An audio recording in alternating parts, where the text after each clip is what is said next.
Had one for a new guide to, I guess they call this little series we've been doing lately.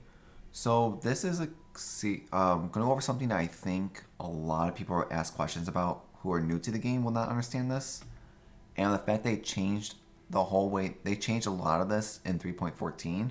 So any league after 3.14 watching this will be the new version of this video, because if you watch any video that's before 3.14, it's not going to be 100% accurate because it did change some stuff with tier 4s. The tier 3 stuff got moved to 4. They changed the way it works. So it's a lot of different stuff now. But I just want to go over what it is currently. So that anyone who has questions, please put in the description below. If anything I missed, put in the description below. But we're going to try to go over as much as we can. I'm going to do a bit quicker version because we can spend an hour talking about this because the amount of information is in here.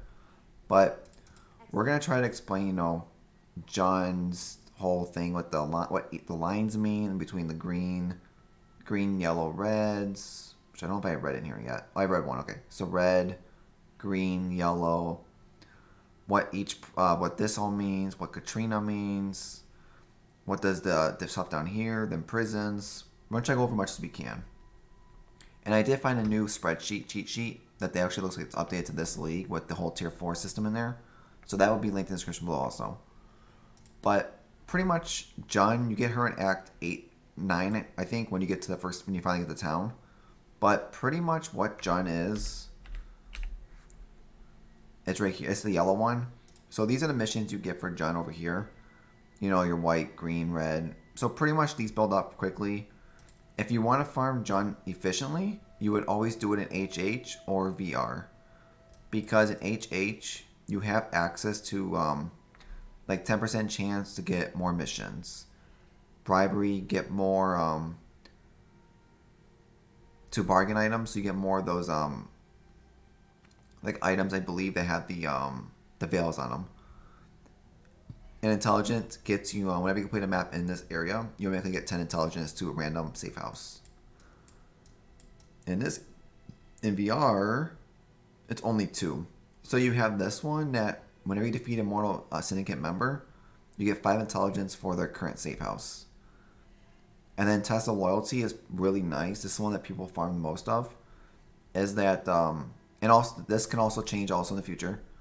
Is that sometimes they'll say like we have 2 options. We'll do a map and show you more, but one of them might say like execute to get additional rank. If you're doing it in this area, that means 2 additional ranks. And rank 3 is their highest they can get to on this alone. There is a rank 4 that you cannot unlock unless you do the mastermind. When you do the mastermind fight, that's when everyone goes up 1 rank automatically. So like these 2 right here, if I do the mastermind, they'll go up to rank 4. Rank 3, this will go to rank 3. These 2 will go up to rank 2. These will go to rank 1. And it doesn't do anything in here. So they're captured, they're out.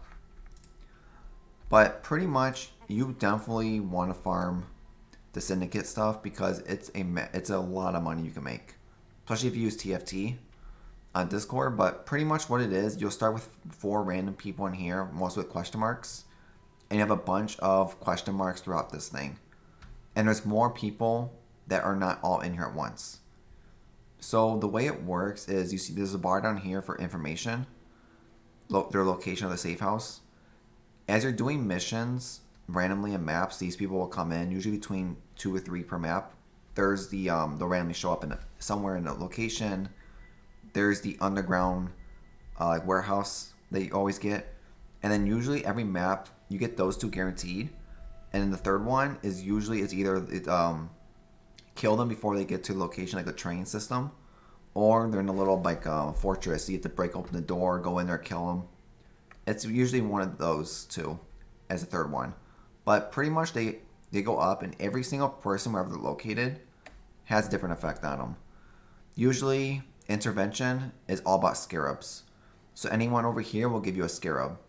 I'm pretty sure you can figure this out, but if they have 1 star rusted, 2 star polished, 3 star gilded, and if they ever go to 4 star when you kill the mastermind, you get a winged scarab. So it's a very nice way of getting winged scarabs pretty quick. And it makes no difference where there are anymore. It used to be in the past let's say if you had Garvis up here, in the past you would always get guaranteed two of his boxes. If you're down here, you always get one. But now they changed it, so no matter where they are, it's all the same, pretty much. So it doesn't really matter where they're at anymore. Which makes it a lot easier to farm this. Because before you had to pretty much make sure, like, this one was always the best. Had two in each one, so they keep rotating each other. Now it doesn't matter which location they're at anymore, so it makes it a little bit easier to follow. And there's always betrayal help too if you don't understand what each line means. There you go. So pretty much, the idea of this, if you don't want to do mastermind, is you want every single person in here with the most amount of lines connecting them. Because if there's a red line or a green line, it usually means they're I think click here. So it means they pretty much trust each other, rivals, or neutral. If they are trusted or rival, anytime like you do like say I do a syndicate member and who's a good one to choose? Vagan's about to show up. Every time Vagan shows up, he will usually bring in Leo, and also he can bring in Rin because they're neutral, so there's a chance of bringing them. Yeah, it's yellow.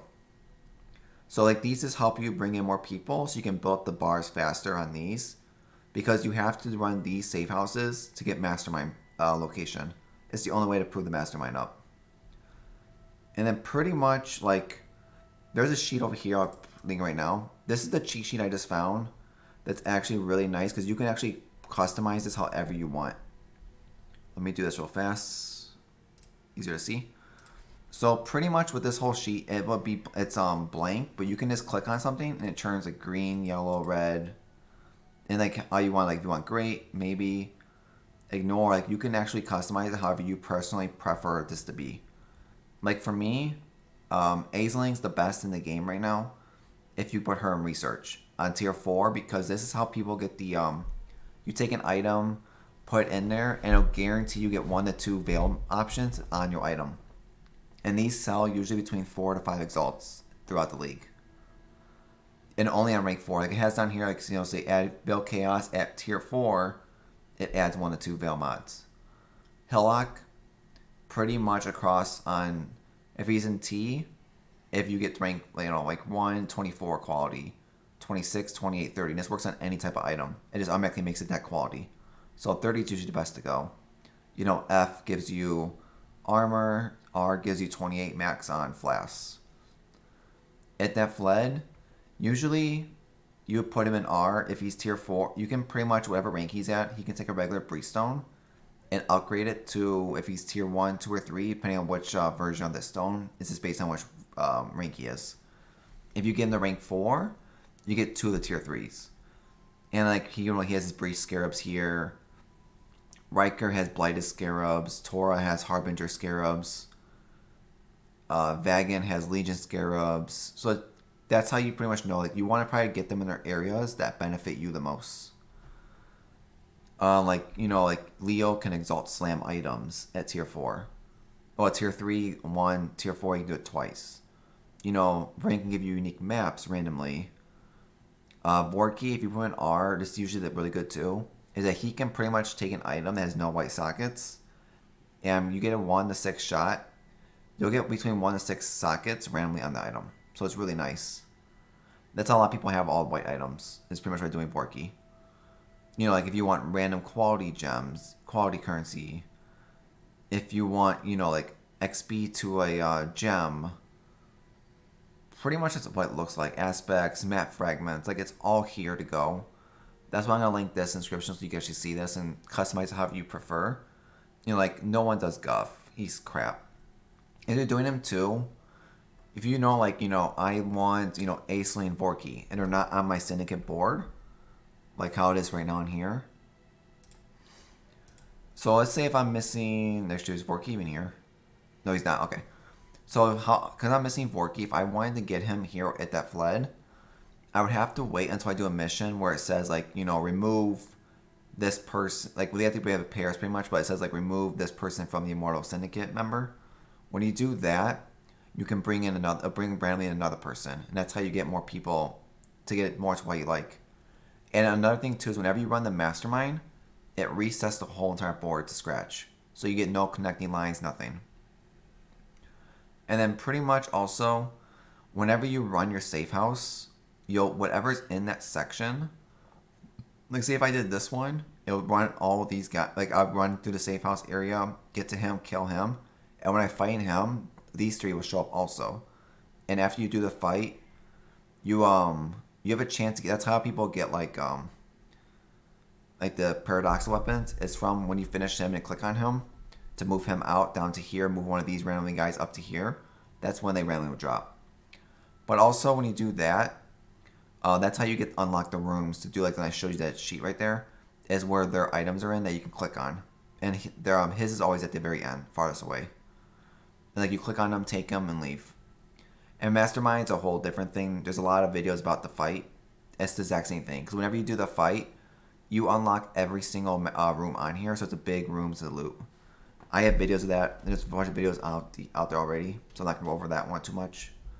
But a lot of it too is just set up how you want. Like you can imprison people in here. When they're in prison, they usually give you intelligence to certain safe houses. I'll run a map real fast. We'll just show that way. You know, Mortal Syndicate.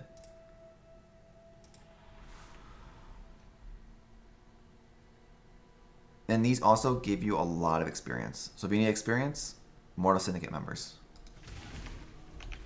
Like here's the fortress one I was talking about, and here's the underground one.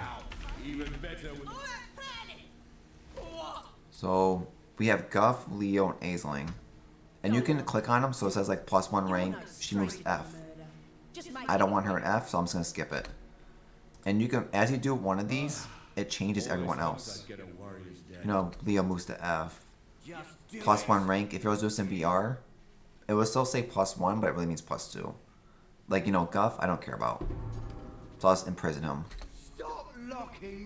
And whenever you do stuff like this, you might drop veil items, like have like little like question mark things at the bottom, scribbly marks. You can take those to Jun, either in hideout or in here, and you can veil them. When you veil them, that's how you get the better, like the crafting bench recipes are all through this. It's like Leo still moves to F. We don't want that, so we'll move him to F. And we check. Aisling removes. See, this is what I saw about. So Aisling removes some Mortal Syndicate member, brings a new one in, but we don't want that. So we can either interrogate, which will put her in here for 3 turns, but every turn I get +1 fortification and intelligence. Or if I want to do nothing, I can hit this button right here and hit OK, and does nothing. And now I can talk to him, hit veil, and he's like the little question mark thing. You put him in here, hit veil, and that's it. And these bars, starting off, won't be leveled up. These level up as you do more of them, so you keep doing them over and over until the bar fills. And once the bar fills, you unlock them on your bench. And some of them have like tier 1, 2, 3. This is only has 2 tiers. This has 3. So we just do whatever. Like if you have them all filled and the items craft, just click on anything. You just want to try to fill everything out quick as possible. Like damage, and that's pretty much it. Like here's the bottom one. It's pretty much just a rush kill.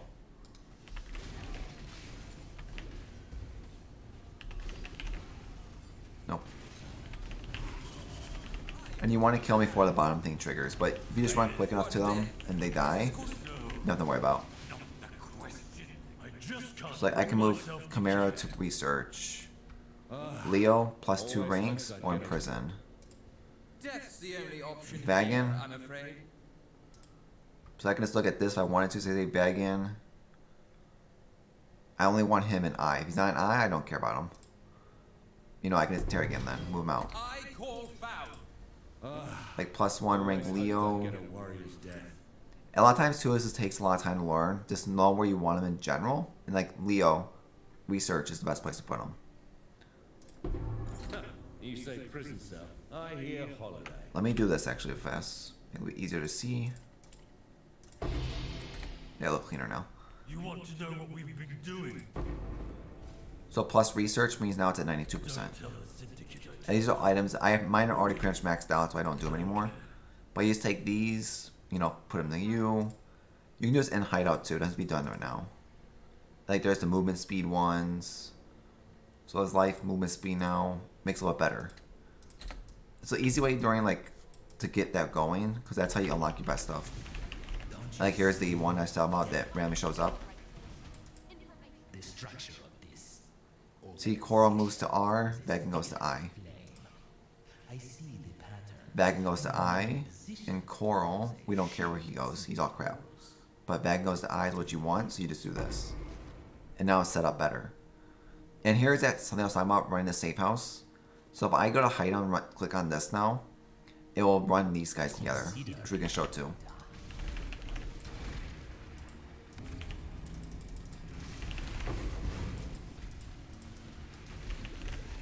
Yeah, like once you finish your John, you know it's over.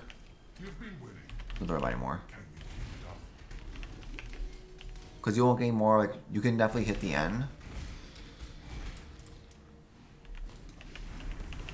So you get jump missions. No. Nico. But that's pretty much it for that, actually. But yeah, you see there's nothing really left of the map. Let's get out for this.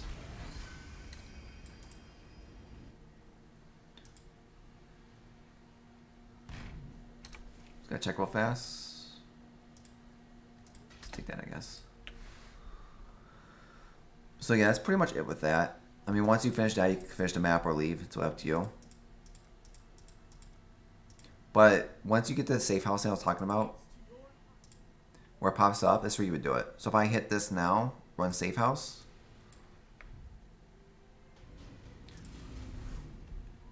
And you run, each of them has their own special map too. So they're not all the same maps. And it's pretty much just a dead shot, run straight to the end. That's all it is.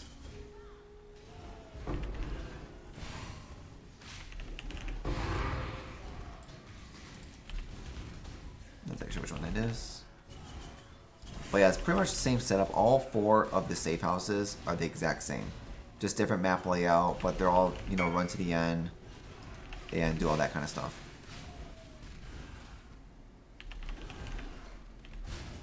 Try to get to the end real fast. This way. Yeah, because once you're in here, this is the leader. You were born to serve us. And then once you start fighting, you'll summon whoever's with them. So it's only one person.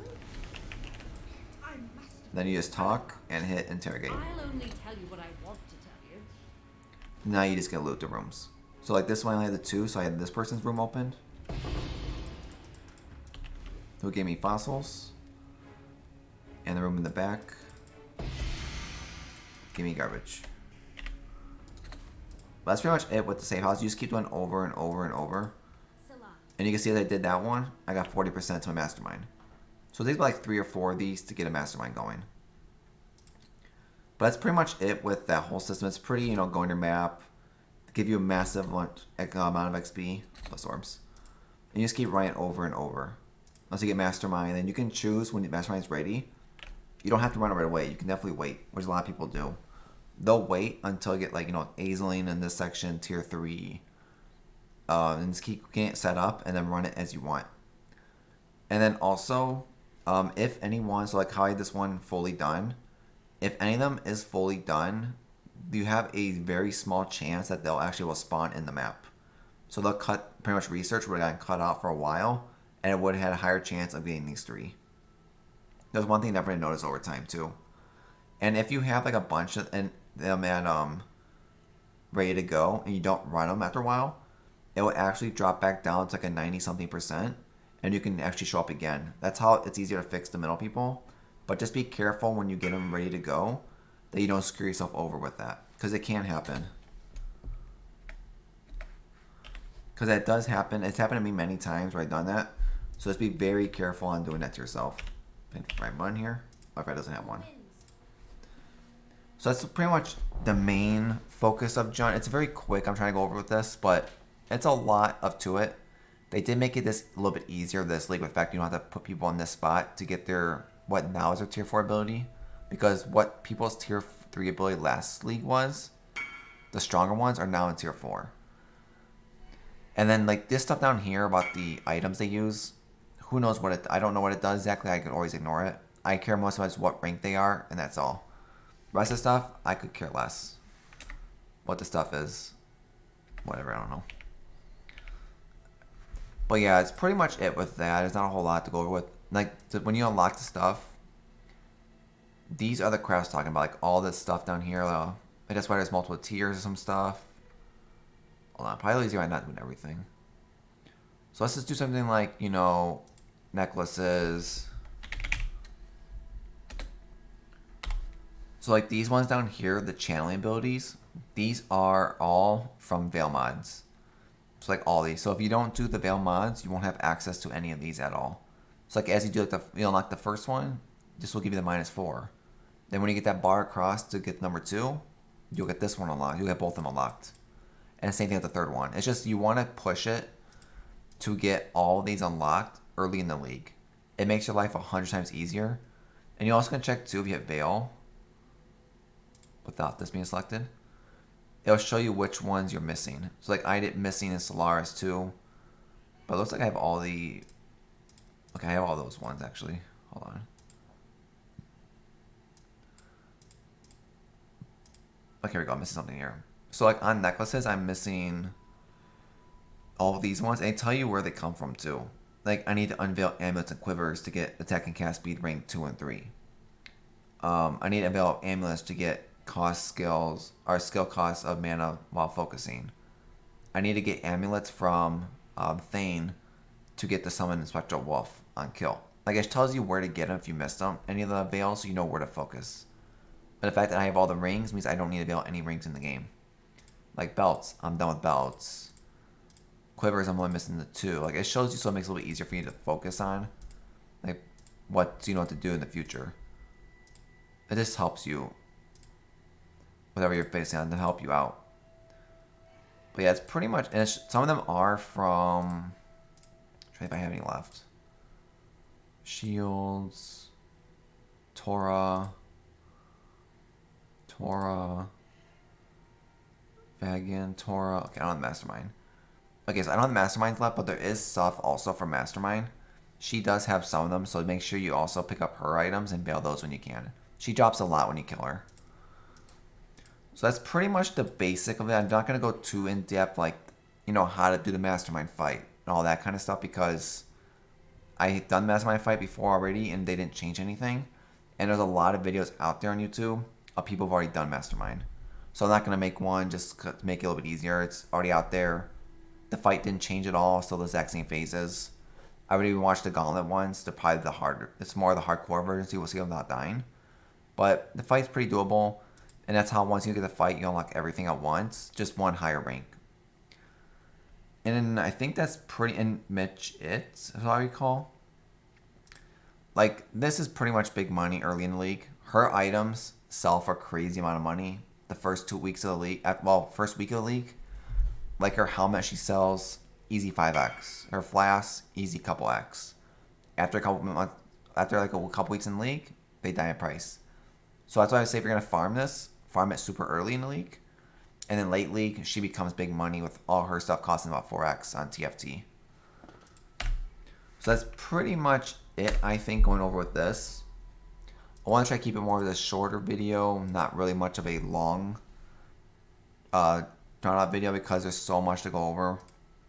If you ever want to, and I think Q-Dog put an hour-long video out of like explain everything, but a lot of that did change now with this league. But biggest thing to remember is just if you ever see something about rivals or trusted, always select it. Never choose like remove all rivalry in the syndicate. Never choose that one. You want as many lines connecting as possible. It'll just help you rank up everyone faster and help you get these done quicker pace. Just remember, line's good, no line's bad. Trying to think what else. Yeah, and I would say just use this cheat sheet. I'll link this in the description below. Use this to help you guide. Eventually, over time, you'll learn like, you know, the Aisling, Hillock, Iteflet, and Vorki are the main ones in the game to run. And then Riker, Torah, and Vakin, just push them in I, and that's it. Oh, and Elrond. This is the guy, he sucks, everything he has, but this is the person who gives you all the mana cost reduction rings on the jewelry. The channeling, non-channeling, it's all from Elrond. So even Elrond's stuff sucks. I recommend keeping Elrond if you get him early in the league, just to finish that stuff off and then get rid of him forever. mean, something like Elrond's the worst, Guff is trash. Like, for me personally, Elrond, Guff, Haku, Jordan, whatever his name is. Those are probably the worst ones. I probably would always kick out every time if I ever see him pop up. But other than that, that's pretty much it. Trying to make this video very short, easy to follow. We did go pretty fast through this in 25 minutes, but don't really want to bore you either. So if I did miss anything, please let me know. Put in the description below of anything I missed so other people will know. Because I probably did miss something because I didn't really plan this out. I just hit that record and went with it. So if you like to see, subscribe down below. Come follow me on Twitch. If anyone, please help each other out. If there's any other videos you want to see, please let me know. I'm starting with now the bigger stuff, like trying to go over more of the maybe Alva. I'm not really sure. They haven't done Alva once in this character yet, but we might go over more of this kind of stuff. But I might leave the last lead mechanics out because a lot of them are so common. Everyone already knows already. Maybe I'll do some of the basic stuff, but that might be it. So I hope everyone liked the video and hope to see everyone on the next one.